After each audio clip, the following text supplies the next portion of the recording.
Good morning and salutations. It has been an incredibly rainy week, and it looks like this week is going to be just as rainy. So, getting out to the gardens probably not going to happen. And then trying to think of some content for winter months when it's really cold and I hate the cold, so not going outside. So I thought, why not do a crafting vlog for all of you guys? So if you follow my Instagram, Patient Farmer, then you'll see that I was knitting a beautiful green vest.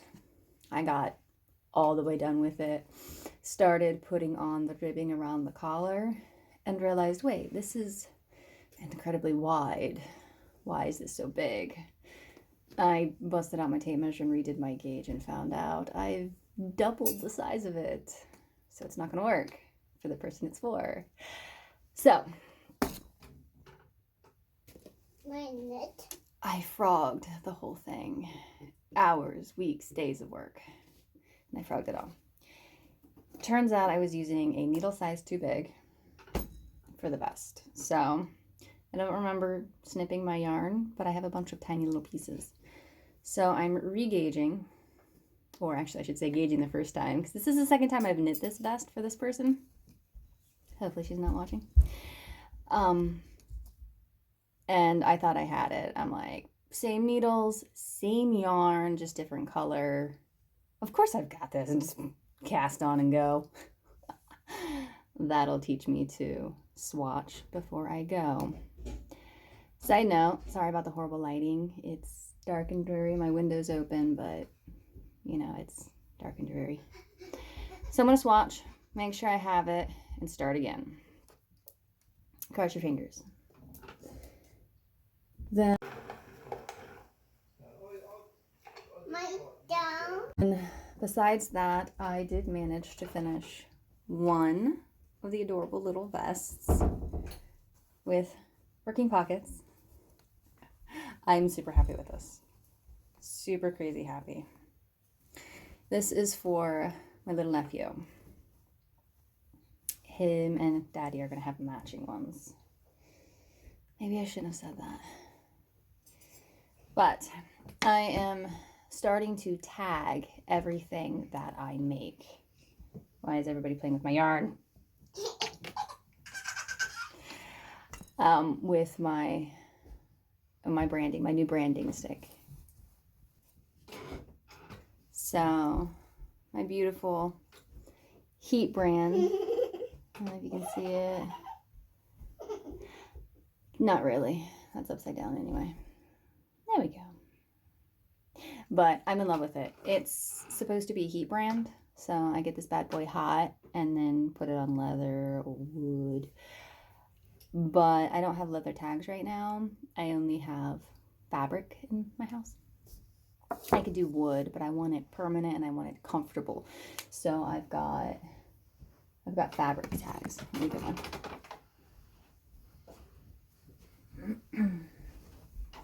And I'm using an Indian ink. So my little fabric tag, got it the right size. Mommy? So I was thinking with most of my knitwear and things, I would just, let's see, put it on. I'd have it attached on the back. So it'd say Jewett on one. And if you flip it upside down, Fair Shop, all upright. On a back hem. But with the vest, you gonna knit? Mm-hmm. All right. The vest, I'm thinking of stamping it right here on the back where most clothing companies put their tags. I don't know which one I like better. I'll post a photo here in a second of the two, how I've done it so far. And you let me know in the comments below which one you like better. Be super helpful.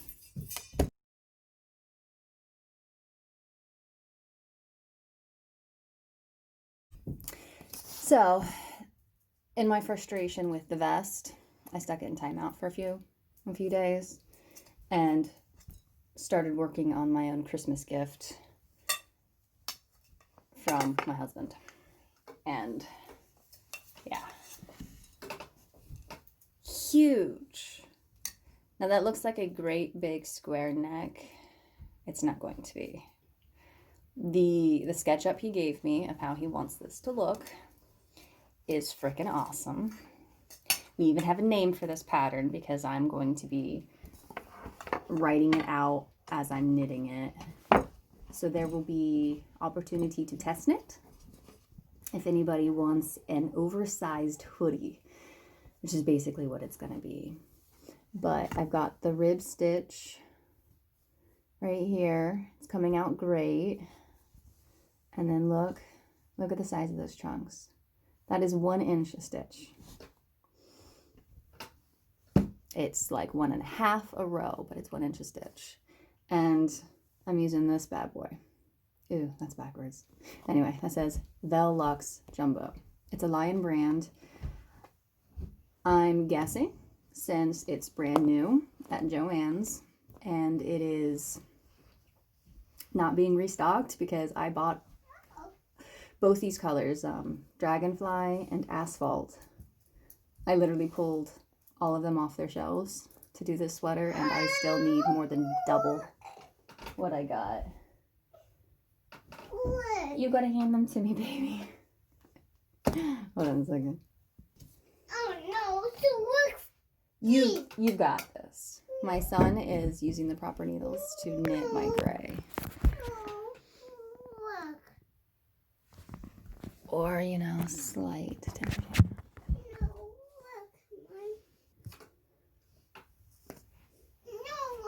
So even though I bought everything off their shelves, I called in and I'm like, hey, I need like 7 more Dragonfly and 2 more Asphalt. And they're like, hey, we don't have any. And the closest stores don't either. And we're not showing that we're getting any more in. And I hopped online and looked around. They're like, yeah, you can do free shipping. There's a little code for it. They lied. There's not. But that's okay.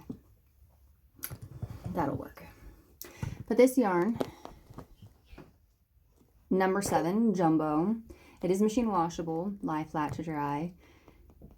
If anybody has a full knitwear wardrobe, please tell me where you put them all to lay flat to dry because I don't have that kind of space. Oh boy, you are getting tangled. Oh boy. It's raining green, Mommy. Oh yeah. It's raining green, Mommy. Yep, not the green. It's raining green. The green is attached. It's 100% polyester, but it's super silky, and the husband chose this yarn from everything Joann's had in the store for his design, and it is luxurious to pet, so I will accept it. But there's 21 yards here, and my measurement of the pattern takes about 800 yards, so it's going to be a pricey sweater, but that's okay. My husband laughed and said he's calculating the man hours, so. But one thing, if you do test knit this, or ever want to knit with this yarn, if you can find it, is when you have tails, you can't just weave them in because they literally will slip right out. And I have no luck tying them because they just untie themselves. So I'm going to have to go back with needle and thread, block it, get them perfect, and then literally sew them out. Which will be fine because it's super thick and you'll never see that stitch unless you look on the inside. And one thing I noticed with this yarn, I went through 4 balls of it for this project and it's tangled up under me.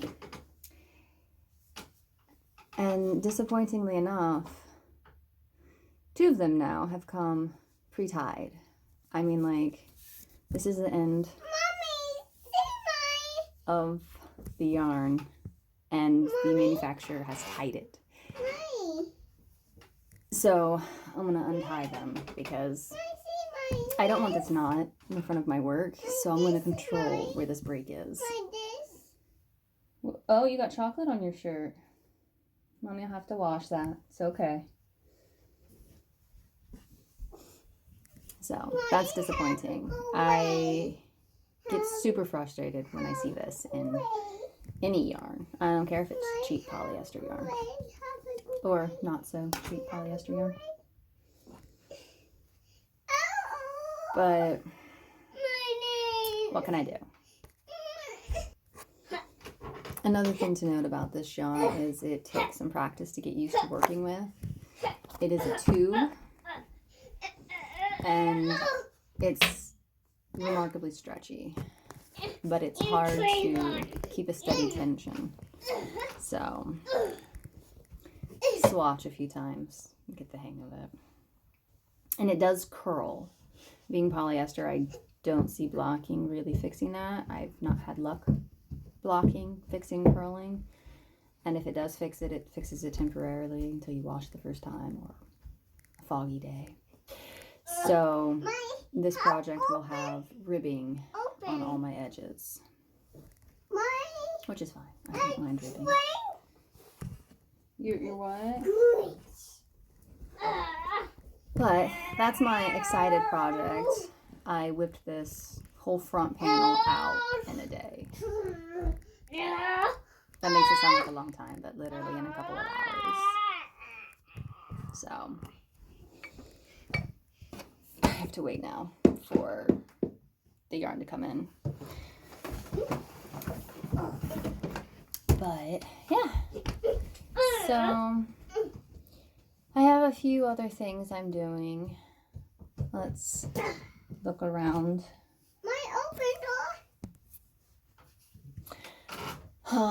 I've got some more Christmas gifts. One I'm excited about. It's for my little niece. I probably shouldn't show you, just in case she's watching.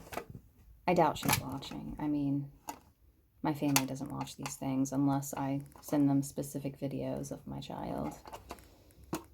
So, I want to show you anyway. I'm kind of excited about it. It's a sewing kit.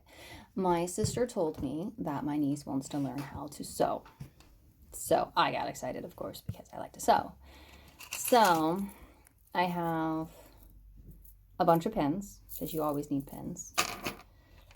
I got her a bunch of spools, mini spools of thread. I did colorful ones because you want to be able to see it on your fabric. I'm not giving her fabric.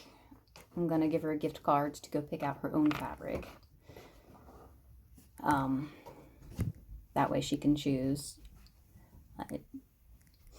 I made her a wax block so that she can wax her thread. And I'm going to give her instructions on how to use this. And then the only piece of fabric she has all of her straight pins and a couple of needles that have largish eyes that she should be able to see to use. And then I've just got them all laid in here. So the last thing I have to add to this is a little booklet that gives her the basic stitch. Basically a stitch guide. And he likes to play with it. So, you want to open it back up? Okay, we're not playing with it. It's not a toy. Do you want to get down? You're not sitting on the bed. I also got this lovely book in. I thought I was excited to see some of the patterns in it, but I think I like the one she posts on her Ravelry better. Climb up first, then we can adjust it. We're having meltdowns, so I'll be ending this vlog here. If you like to see progress updates on the different knitting projects or sewing projects I have, then let me know, like, comment, and I can try to keep doing this even with a 3-year-old and their temper tantrums in the background. Because, yeah, I don't get quiet time to do these kinds of things. And, you know, it happens. I wouldn't trade it. I love this little monster. But I do enjoy the whole vlog and talking about my gardening and stuff because I don't have much people to talk to. All my friends my age, well, okay, technically all of my friends are younger than me, but all of my friends have multiple jobs, so they don't have much time to talk to me or do anything. So I rely on social media to stay sane, which anybody who's a mom, particularly a stay-at-home mom, would probably completely relate with that. Unless they have friends who have kids, then they have play dates. But anyway, thanks for joining me. Thanks for sticking through this, even with my multiple stops and adjustments for child. I definitely appreciate it. And we will see you next time. Can you say bye-bye, Aiden? That's my day.